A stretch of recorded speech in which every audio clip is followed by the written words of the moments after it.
Hey everyone, welcome back to another YouTube video, and in this video I'll be showing you guys how to fix Wells Fargo app crashes or launch.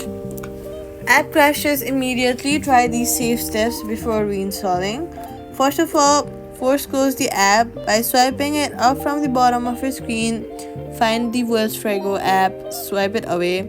Then you're going to go ahead and reboot your phone.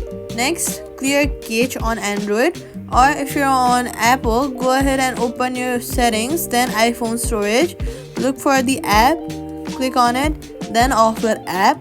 This will free up storage used by the app, but it keeps documents and data. Reinstalling the app will place back your data if the app is still available for download. Next, disable battery saver or memory optimization for Wells Fargo. If crashes persists, uninstall and reinstall your account data saver site.